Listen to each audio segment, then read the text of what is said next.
जय बाबा बर्फानी। अमरनाथ यात्रा, जो हर वर्ष लाखों श्रद्धालुओं की आस्था का केंद्र होती है, इस वर्ष 2025 में गहरे संकट से गुजर रही है। ये संकट धार्मिक नहीं, बल्कि क्षेत्रीय सैन्य तनाव के कारण उत्पन्न हुआ है।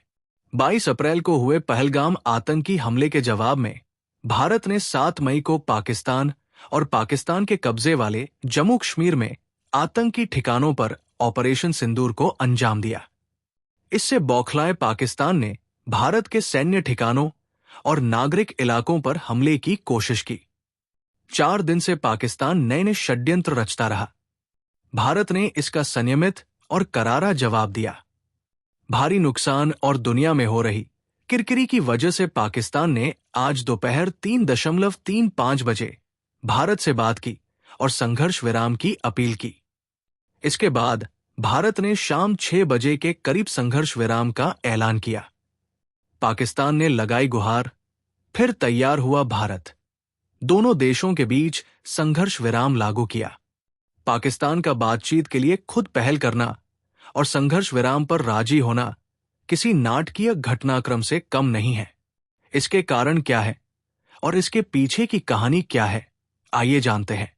भारत का रक्षा कवच भेद नहीं पाया पाकिस्तान, उल्टा उसके सैन्य ठिकानों को भारी नुकसान पहुंचा। 8 मई से 10 मई के बीच पाकिस्तान ने भारत के 15 सैन्य ठिकानों और 26 से ज्यादा शहरों पर ड्रोन से हमलों की कोशिश की। इस दौरान भारत ने मुंहतोड़ जवाब दिया। पाकिस्तान को उसके 13 सैन्य ठिकानों पर भारी नुकसान पहुंचा। इसके लिए उसके 9 आतंकी ठिकाने पहले ही ध्वस्त किए जा चुके थे।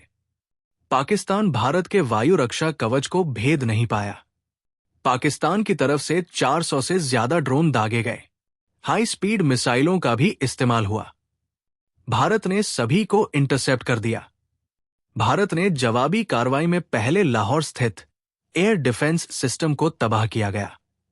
पाकिस्तान ने स्वीकार किया कि भारत ने मिसाइल हमले किए हैं। इससे उसे दुनिया भर में शर्मिंदगी उठानी पड़ी।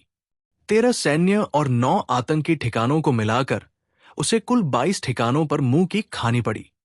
अमेरिका, रूस, इसराइल, ब्रिटेन जैसे देश पहलगाम आतंकी की निंदा कर आतंकवाद के खिलाफ लड़ाई में भारत के प्रति समर्थन जाहिर कर चुके थे। अमेरिका ने पाकिस्तान पर जाहिर तौर पर दबाव बनाया। संघर्ष विराम से पहले भारत सरकार ने बड़ा फैसला लिया है। केंद्र सरकार ने कहा कि भविष्य में कोई भी आतंकी वारदात होने पर उसे देश के खिलाफ युद्ध की कार्रवाई माना जाएगा। भारत ने संघर्ष विराम की स्वीकृति के लिए ये शर्त रखी कि पाकिस्तान को ये सुनिश्चित करना होगा कि उसकी जमीन से किसी भी आतंकी संगठन द्वारा भारत पर हमला न हो। सीमा पार से आतंकियों की घुसपैठ को तुरंत रोका जाए। भारत ने यह स्पष्ट किया कि यदि कोई भविष्य में बड़ा आतंकी हमला होता है तो वो इसे सीधा युद्ध कार्रवाई समझेगा और उसी स्तर की प्रतिक्रिया देगा। अब अमरनाथ यात्रा शांतिपूर्ण ढंग से आयोजित होगी क्योंकि संघर्ष विराम की घोषणा कर दी गई है। अमरनाथ यात्रा 2025 की संभावनाओं को देखते हुए 3 प्रमुख परिदृश्य उभरते हैं। यदि स्थिति नियंत्रण में आती है तो यात्रा सख्त सुरक्षा व्यवस्था के साथ संभव हो सकती है। यदि तनाव यूं ही बना रहा तो यात्रा को सीमित किया जा सकता है या इसकी अवधि कम की जा सकती है। यदि आप यात्रा की योजना बना रहे हैं तो कृपया बातों का ध्यान रखें। अमरनाथ यात्रा की आधिकारिक वेबसाइट पर नियमित रूप से अपडेट देखें। जम्मू कश्मीर और भारत पाकिस्तान सीमा क्षेत्रों की ताजा खबरों पर नजर रखें।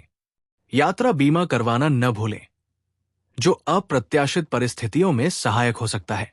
स्थानीय प्रशासन और सुरक्षा एजेंसियों द्वारा जारी किए गए सभी निर्देशों का पालन करें। आपकी यात्रा सुरक्षित और सफल हो, यही हमारी शुभकामनाएं हैं। आशा है कि उपरोक्त जानकारी आपके लिए उपयोगी और मार्गदर्शक सिद्ध होगी। यदि आपको पंजीकरण या दस्तावेजों से संबंधित कोई और सहायता चाहिए तो कृपया बेझिझक संपर्क करें। श्री अमरनाथ जी की कृपा आप पर बनी रहे। जय बाबा बर्फानी। सभी जरूरी वेबसाइट लिंक नीचे डिस्क्रिप्शन बॉक्स में दिए गए हैं।